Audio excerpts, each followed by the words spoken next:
하소서. 주님의 사랑과 평화가 우리 가운데 임하기를 빕니다. 오미크론 확산으로 인해서 불안한 마음을 떨쳐버릴 수가 없습니다. 중증으로 진행될 가능성이 줄어들었다 할지라도 그래도 우려스럽기는 마찬가지라는 말입니다. 주님의 은혜의 큰 손으로 우리를 지켜주시기를 기도합니다. 대통령 선거를 둘러싼 공방으로 여일이 없는 지금 북한에서는 계속 미사일 시험을 하고 있습니다. 평화의 길이 멀게만 느껴집니다. 그러나 그 길은 험하다고 하여서 포기할 수가 없다라는 이야기인 것입니다. 예수님은 너희를 사랑하는 사람만 너희가 사랑하면 무슨 사랑을 받겠느냐, 세리도 금은 하지 않느냐라고 마태복음 5장 45절에서 말씀하고 있습니다.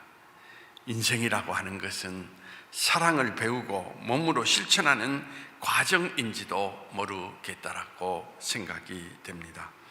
비록 온전한 사랑에는 이르지 못했다 할지라도 평화롭게 서로 공존하는 법을 우리는 익혀 나가야 됨을 오늘 말씀을 통하여서 생각해 보곤 합니다.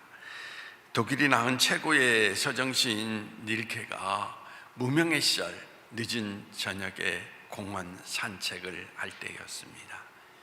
울타리에 기대어서 노인 한 사람이 구걸을 하고 있었습니다. 닐케는 주머니를 뒤지면서 그의 노인에게 무엇인가 주려고 하였지만은 자기 자신도 가난했기 때문에 그에게 아무것도 줄 수가 없었습니다. 그때 화단에서 닐케는 꽃을 꺾어다가 그 노인의 무릎에 얹어 주었습니다. 그때 노인은 인간답게 대접을 받지 못했던 그 슬픔 속에 살아왔는데 마음을 다하여서 꽃 한 송이를 던져준 닐케의 모습 속에 감동이 되어서 그는 닐케의 손에 입을 맞추고 그 꽃을 들고 공원을 떠나갔다라는 것입니다. 닐케가 한 행위를 통하여서 노인의 마음속에 새로운 삶의 희망이 솟아났던 것입니다. 닐케가 가졌던 사랑, 오늘 또 소외를 당하고 살아가는 많은 사람들 속에 함께 살아가고 있는 우리 그리스도인들에게 필요한 성품이라고 생각이 되는 것입니다. 성품의 문제는 나와 상관없는 사람들 사이에 있는 것이 아니라 오늘 우리가 아주 가까이 맞대고 살아가는 사람들 사이에 아주 중요한 덕목이라고 이야기를 드릴 수가 있습니다. 가까운 사람일수록 많은 문제가 불거져서 삶의 위기를 겪고 바로 가까운 사람을 통하여서 우리는 늘 갈등을 겪고 아픔을 겪게 되는 것입니다. 그러므로 우리의 삶의 현장 속에 일어나는 이러한 모든 문제들을 극복하기 위해서 성품이란 매우 중요한 문제라고 하는 것을 우리는 주목해야 된다는 이야기인 것입니다. 결국 우리의 삶을 좌우하는 것은 성품이 어떠하느냐에 따라서 좌우가 된다는 이야기인 것입니다. 성품이라고 하는 것은 윤활유와 같다라고 이야기를 드릴 수 있습니다. 좋은 성품을 가진 사람 주변에는 마찰이 없이 삶의 모든 모습들이 순조롭게 돌아가게 되는 것을 찾아볼 수가 있습니다. 그러나 여러분, 성품이 그릇되어 있는 사람들의 삶의 자리 가운데에는 언제나 마찰이 일어나고 갈등이 일어나고 그 안에서 많은 상처 가운데 아픔을 겪는 모습들을 드러내고 있는 것을 보게 됩니다. 인생의 문제는 결국 성품의 문제라는 이야기인 것입니다. 여러분도 동일한 경험을 해보셨을 것입니다. 오랫동안 가보지 않았던 곳에 가보면 그 환경이 너무나 변화되어 있는 것을 우리는 느껴볼 수가 있습니다. 그러나 매일 보는 환경은 별로 달라짐의 모습을 느끼지 못합니다. 이처럼 성품이라고 하는 것은 쉽게 변화되지 않는 것 같이 보일 수 있습니다. 그러나 우리의 성품이 이 순간에도 조금씩 변화되어 가고 있다라는 이야기인 것입니다. 변화된 성품이 바로 여러분이 어떤 사람이냐라는 것을 나타내주는 매우 중요한 의미를 가지고 있다라는 이야기인 것입니다. 그런데 성품에는 두 가지 특징이 있습니다. 첫 번째 성품은 아무도 보는 이 없는 곳에서 그 진정성을 드러내게 된다라는 이야기인 것입니다. 미국 네바다주의 어느 한 마을의 이야기입니다. 대평원이 수백 킬로 펼쳐져 있는 그곳에 아주 작은 마을 하나가 거기에 형성이 되어 있습니다. 대평원을 달리던 차가 기름을 넣기 위해서 그 마을을 잠시 스쳐 지나가거나 피곤해서 그들이 하룻밤을 묵고 지나가는 작은 마을입니다. 근데 어느 여인이 하루는 그 길을 차를 몰고 가다가 주유를 하게 되었습니다. 그곳 마을 속에 들어간 그 여인은 사람들이 몹시 사람들을 그리워하는 그 모습 가운데 친절하게 대하는 모습을 바라보면서 이 마을 속에 진정한 평화가 있다라는 것을 생각하고 나도 여기에서 살아야 되겠다라고 결심을 한 것입니다. 그래서 그 마을로 들어와서 그는 살기 시작을 했는데 그는 어떤 사람이었느냐? 발레를 하는 사람이었습니다. 그래서 그 작은 마을 7명이 사는 마을 속에 극장을 짓고 매일같이 그 무대 위에서 발레를 하였던 것입니다. 그는 생각하기를 만약에 자기의 행동을 바라보면서 저 사람 미친 것 아니야? 라고 생각한다면 7명이 생각할 뿐이라고 생각하면서 매일같이 발레를 하다가 어느 날은 그는 생각하기를 많은 군중들이 나를 바라본다라고 하는 생각 속에서 극장벽에 수많은 사람들의 모습을 그려놓고 또 발레를 하기 시작을 했습니다. 그러던 어느 날 그곳을 지나가다가 기름을 넣는 사람, 그곳을 지나가다가 하룻밤을 묵고 가는 사람들이 그 여인의 발레를 보기 시작을 했습니다.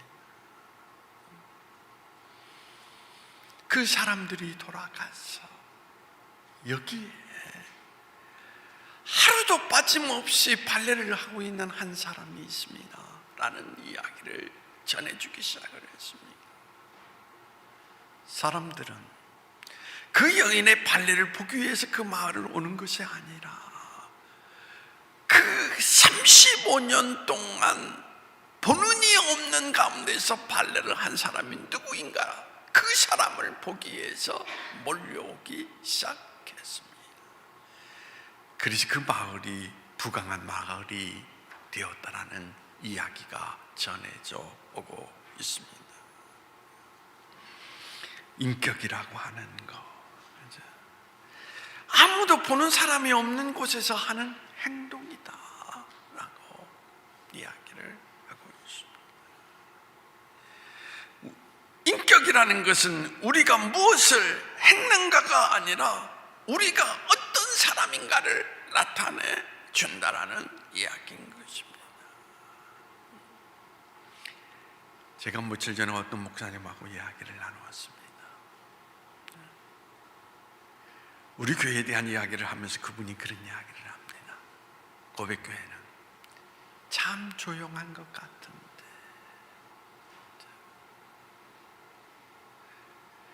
그런데 가만히 살펴보니까 교회 역사 속에서 많은 봉사와 섬김의 모습들이 나타나는 것을 보면서 놀랬다라고 이야기하는 것입니다. 어떻게 그러한 교회의 모습을 이룰 수 있었을까? 그러면서 그 목사님이 하시는 말씀이 뭐냐, 정말 고백교회는 교회됨을 지향하는 참된 교회의 모습을 가지고 있다라고 그런 이야기를 하시는 것을 들어보면서 우리가 그러했던가 라는 것을 살펴보는 시간을 갖기도 했습니다. 근데 그것이 우리 고백 공동체의 성도 한 사람 한 사람의 모습이라는 것입니다. 보이지 않는 가운데에서 그리스도의 모습을 지니고 살아가는 것, 그것이 우리의 하나의 바탕이 되는 성품이라는 것, 그것을 저는 찾아볼 수가 있습니다. 성품이라고 하는 것은 구원의 문제하고는 전혀 다릅니다. 성품이 좋기 때문에 구원받는 것이 아니에요. 성품이 아무리 좋아도 구원을 이룰 수가 없습니다. 그러나 구원받은 사람이 어떻게 살아가느냐에 아주 중요한 영향력을 가지고 있는 것이 성품이라는 이야기인 것입니다. 그래서 구원받은 사람은 성품을 열망해야 된다는 것입니다. 주님, 제가 구원받았습니다. 이제 구원받은 사람으로서 어떻게 살아야 합니까? 그렇죠? 그 묻는 사람들에게 성품은 아주 중요한 지침이 된다라는 이야기인 것입니다. 로마서 8장 29절입니다. 하나님이 미리 아신 자들을 또한 그 아들의 형상을 본받게 하기 위하여 미리 정하셨나니 이는 그로 많은 형제 중 안에 맏아들이 되게 하려 하심이라. 오늘 이 성경 본문에서 성품이 왜 중요한지 그 의미를 설명하고 있는데, 바로 구원받은 백성으로서 오늘 이 성경 속에서 하나님의 아들을 본받게 하기 위함이다 라고 이야기를 하고 있습니다. 하나님의 성품을 본받아서 하나님의 맏아들이 되게 하시기 위함이라고 하는 것을 강조하고 있는데, 이 성경에서 맏아들이라는 것은 혈통으로 생각하는 것이 아니라는 이야기인 것입니다. 아브라함이 하갈을 통하여서 이스마엘을 낳았습니다. 그러나 하나님께서 그를 아브라함의 혈통을 이어가는 사람으로서 맏아들이 되게 하셨습니까? 아닙니다. 하나님은 이삭을 선택하셨습니다. 또한 이삭에게는 에서와 야곱이 있었죠. 맏아들이 누구입니까? 에서입니다.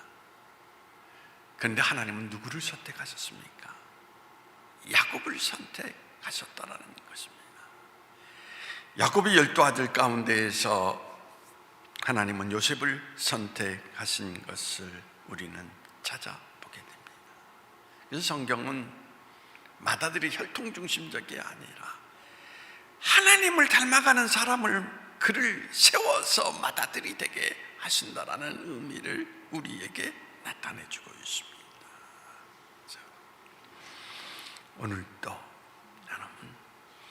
여러분이 하나님의 성품, 그리스도를 닮아가는 사람이 되었을 때 하나님께서 여러분을 선택하셔서 하나님의 맏아들로 세워 하나님의 뜻을 이루어 가신다라는 것을 기억하시면서 그리스도를 닮아가는 하나님의 자녀가 되시기를 원합니다. 두 번째로 성품의 특징은 위기 가운데 명확하게 드러난다라는 이야기인 것입니다. 성품의 첫 번째 특징은 아무도 없는 곳에서 우리가 누구인가 우리의 모습을 드러낸다라고 말씀을 드렸습니다.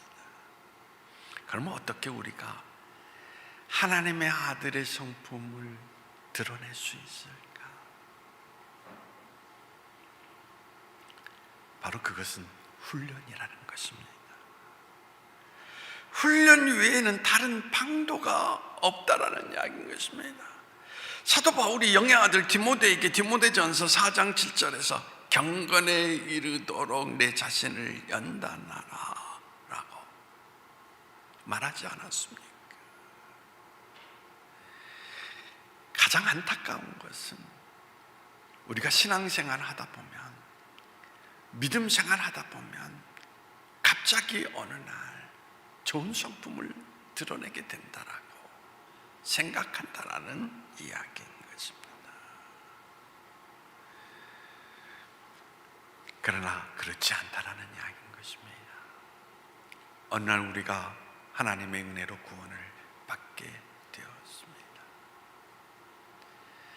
구원받은 그날부터 우리는 그리스도를 닮아가는 사람으로 살겠노라고 계속 다짐하면서 매일같이 그리스도를 묵상하면서 닮아가는 삶의 훈련이 없이는 절대 우리 인생은 변화되지 않는다라는 이야기인 것입니다.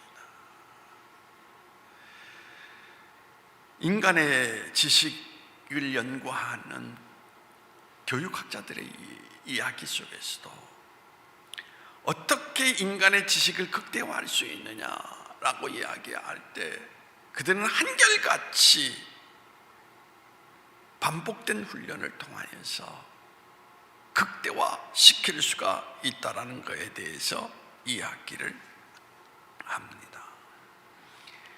여기에서 우리는 반복된 훈련, 반복된 힘이 얼마나 큰지 알 수가 있다는 이야기인 것입니다. 이것은 영적 원리에도 마찬가지인 것입니다. 영적 훈련 역시 반복하지 아니하면, 꾸준히 우리가 어떻습니까? 노력하지 아니하면 힘이 없다라는 이야기인 것입니다. 기도하는 일, 전도하는 일, 다른 사람들을 보살피는 일 생각해 보십시오. 계속적으로 기도하지 않는 사람은 기도한다는 것이 어떻습니까? 낯설게 느끼게 됩니다. 신앙생활을 아무리 오래 했다 할지라도 전도한다는 일, 여러분, 그 모든 것들이 낯설기만 하게 느껴진다는 이야기인 것입니다. 그러므로 훈련이 중요하다라고 하는 것, 그것을 우리에게 말해주고 있다는 것입니다. 뿐만 아니라 성품이라고 하는 것은 나무와 같아서 하룻밤에 자라나지 않는다라는 이야기인 것입니다. 성품이라는 것은 평생 자라난다라는 이야기인 것입니다. 성품은 벼락치기 공부로 맞춰지는 그러한 선택의 문제가 아니라는 것입니다. 성품은 평생 써내려가는 것입니다.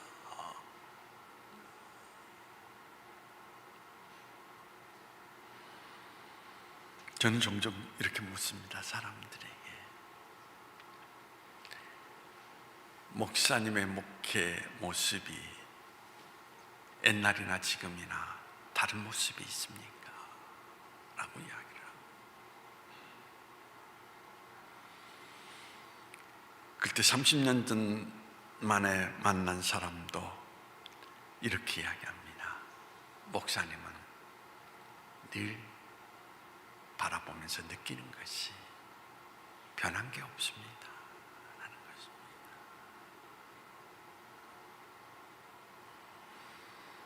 저는 그 이야기를 들으면서 많은 생각을 하게 됩니다. 나의 목회가 처음이나 지금이나 변화된 것이 없다라고 하는.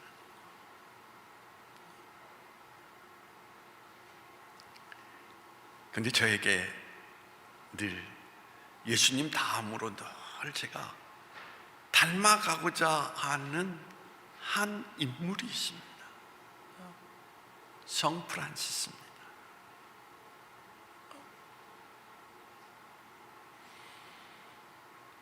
성 프란시스의 모습을 바라보면서 늘 느끼는 것이 뭐냐, 정말 철저하게 예수님을 닮아가고자 하는 열망,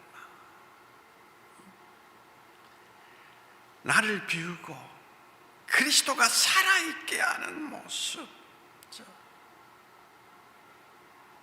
그래서 지금도 여전히 여러분들이 교회에 들어올 때마다 뭐라고 써 있는 글을 볼 수 있습니까?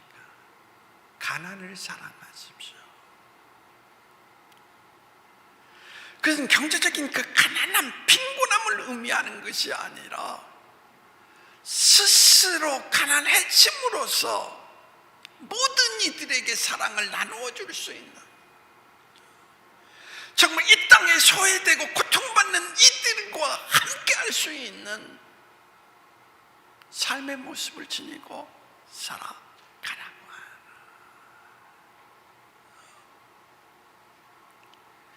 저는 끊임없이 성경을 읽으면서 성 프란스를 묵상하면서 그것이 그리스도인이 가져야 될 모습이라는 것을 생각하고 살아갑니다.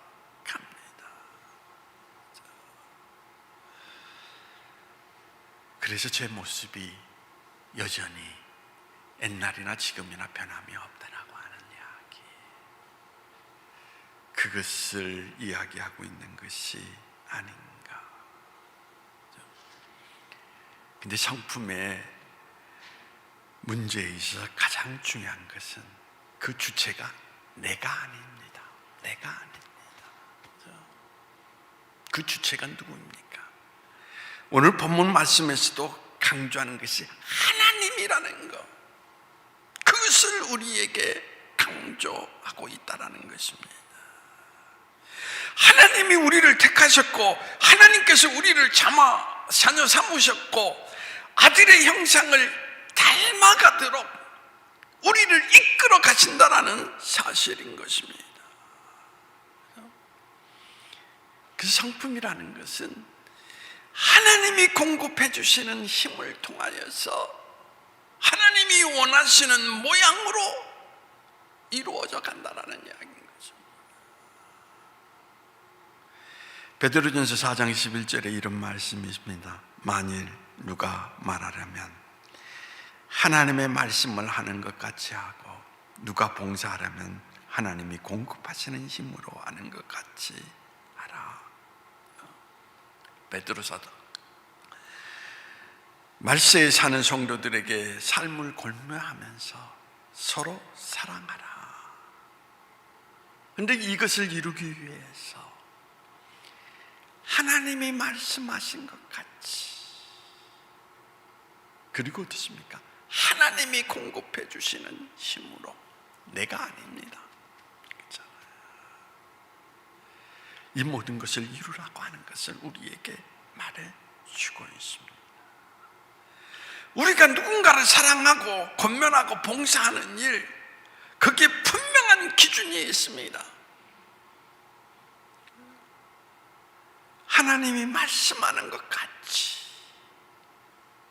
그리고 우리가 봉사하는 기준이 있습니다. 하나님이 공급하시는 힘으로. 하나님,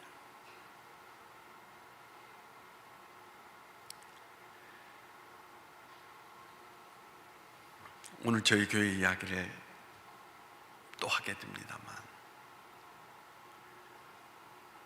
목사님들이 이제 저를 접하면서 다른 교회 이야기를 듣게 됩니다. 지금도 3명 모이는 그 교회를 우리 교회가 20여 년 동안 말없이 계속 지원을 했습니다.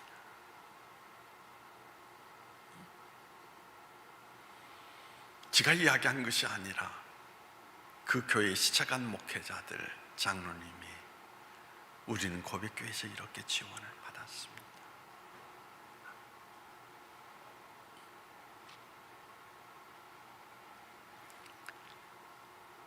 그러면서 저에게 묻습니다. 어떻게 그런 일을 할 수 있습니까? 몇 년도 아니고 20년이 넘게 어떻게 한결같이 그렇게 하셨습니까?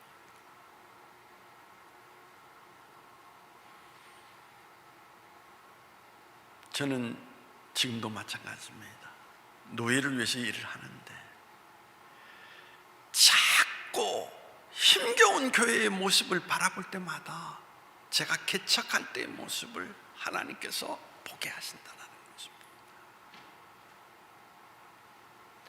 내가 너에게 은혜를 베푼 것 같이 너도 베풀어야 되지 않겠느냐.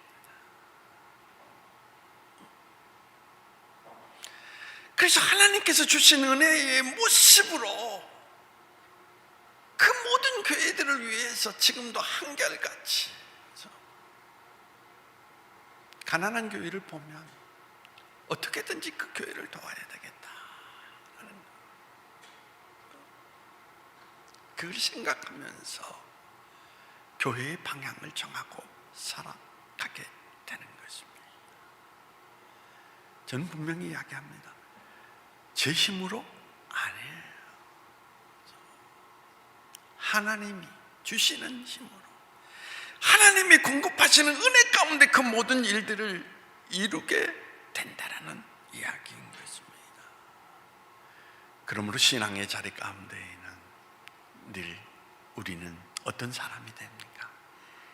하나님으로부터 공급받는 힘의 세계가 우리 가운데 존재할 수 있도록 늘 하나님을 갈망하고 하나님을 우리 마음속에 그리워할 수 있는 그 모습이 있어야 됨을 우리에게 나타내주고 있는 것입니다. 이 세상을 가장 혼란스럽게 하는 것이 뭡니까? 이 세상은 나쁘게 살려는 사람들 때문에 문제가 아니라 잘못된 신념을 가지고 있는 사람들 때문에 문제가 크다라는 것입니다. 히틀러의 신념이 무엇입니까? 그는 사람을 우월한 사람, 열등한 사람이 있다라고 보았습니다. 그래서 그들은 스스로 자기 민족은 우월하고 유태인은 열등한 민족이라고 해서 그 열등한 민족을 다 어떻습니까? 학살해버리는 끔찍한 일을 벌였던 것을 우리는 찾아볼 수가 있습니다. 이처럼 성품이 매우 중요하다는 것입니다. 저는 여러분들에게 부탁드리고 싶습니다. 성품이라는 것은 어떤 대가를 치르더라도 하나님의 기준을 따라가려고 하는 그런 의지가 있어야만이 이루어진다는 것입니다. 어떤 경우에도 예수님을 닮아가려고.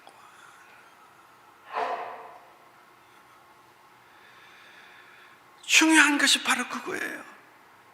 나는 그리스도의 성품을 닮아가겠다 하는 결단이 필요하다라는 이야기인 것입니다.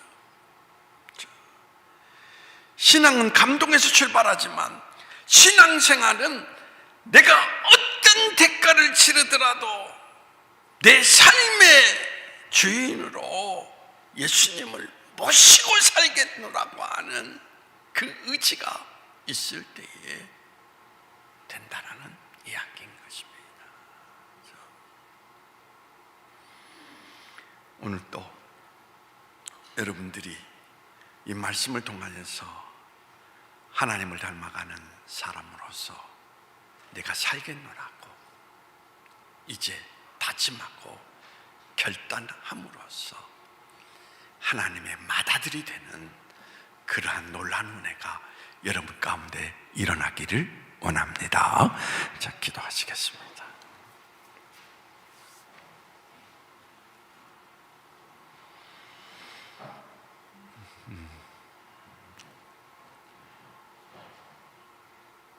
오늘도 하나님이 주시는 힘, 하나님이 주시는 은혜, 이 모든 것이 없이는 우리는 그리스도를 닮은 사람으로서 우리의 모습을 이 땅에 드러내고 살아갈 수가 없는 연약한 존재인 것을 고백하지 않을 수가 없습니다. 성경을 통하여서 나타나신 하나님의 뜻, 그리스도를 닮아가는 사람이 되라. 그래서 하나님의 맏아들이 되게 하시는 하나님의 계획 속에 들어가라라고 말씀하시는 하나님, 이 말씀을 이룰 수 있도록 이제 우리가 신앙의 길을 걸어갈 때 그리스도를 닮은 사람으로서 살겠노나 다짐하게 하여 주옵시고 하늘의 신령한 힘으로 우리를 공급하여 주시어서 그 뜻을 이룰 수 있는 하나님의 종들이 될 수 있도록 하나님께서 은혜를 덧입혀 주시기를 원하오며 나사렛 예수님의 이름으로 기도하옵나이다. 아멘.